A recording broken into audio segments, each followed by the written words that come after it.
Friends, দেখো আজকে কচুরলতি ভাপা করব। তা আমার মনে হলো অনেকদিন পরে একটা রান্নার ভিডিও দিই।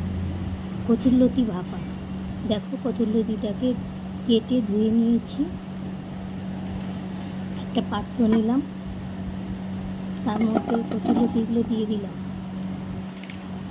আর এটা হচ্ছে মশলা, এর মধ্যে আছে জিরে, রসুন, ধনে, লঙ্কা, কাঁচা লঙ্কা, শুকনো লঙ্কা বাটা।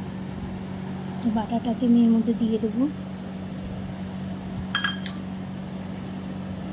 আর আছে এখানে দুটো কেটে রাখা পেঁয়াজ কুচি, পেঁয়াজ কুচিটাও দিয়ে দেবো।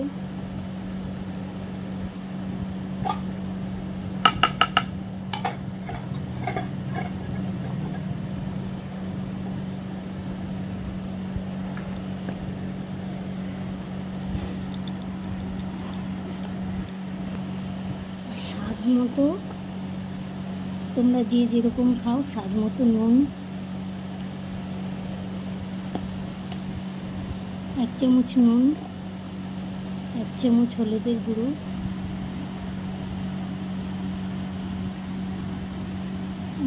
আপনারা, আমি 2 চামচ দিলাম, আপনারা আপনাদের স্বাদ মতো দেবেন যতটা লাগবে।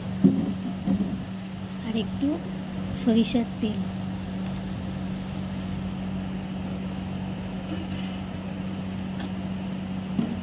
দিয়ে এটাকে এখন আমি ভালো করে মাখব।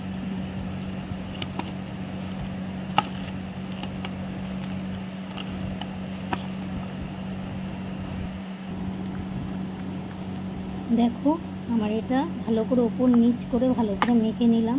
আমার এটা মাখা হয়ে গেছে। এবার এটাকে ঢেকে 10 মিনিট রেখে দেব। একটা থালা দিয়ে ঢেকে 10 মিনিট রেখে দেব। এবার দেখো গ্যাসের উপরে একটা কড়াই বসিয়ে দিয়েছি। কড়াইটা গরম হলে গ্যাসটা ধরিয়ে দিয়েছি, গ্যাসটা জ্বালিয়ে দিয়েছি, একটা কড়াই বসিয়ে দিয়েছি। কড়াইটা আমার গরম হয়ে গেছে।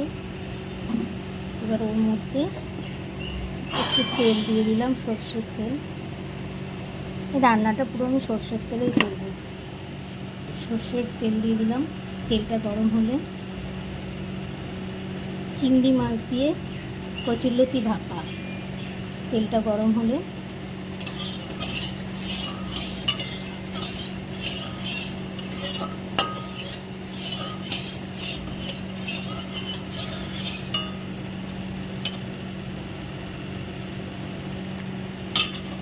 দেখো তেলটা আমার গরম হয়ে গেছে। এবার আমি চিংড়ি মাছগুলো আস্তে আস্তে দিয়ে দেবো।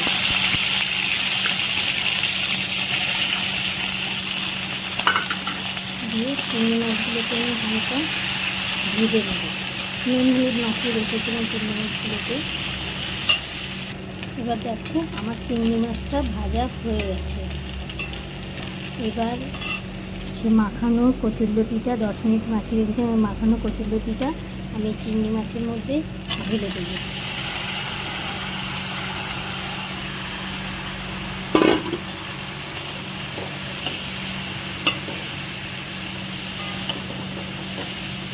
ঢেলে মিশিয়ে ভালো করে গ্যাসটা লো ফ্লেমে দিয়ে একটা পাত্রের সাহায্যে ঢেকে দেবো। এবার দেখো ফ্রেন্ডস, এবার ঢাকনিটা আমি খুলছি। আমার এক ঢাকায় কেমন আমার কচুরলতিগুলো সব সেদ্ধ হয়ে গেছে, গলে গেছে। এবার আমি এটাকে নামিয়ে নেব। এক ঢাকায় এক চাপাতেই দেখো কত সুন্দর হয়ে সেদ্ধ হয়ে গলে গলে গেছে আমার লতিগুলো, কত সুন্দর হয়েছে।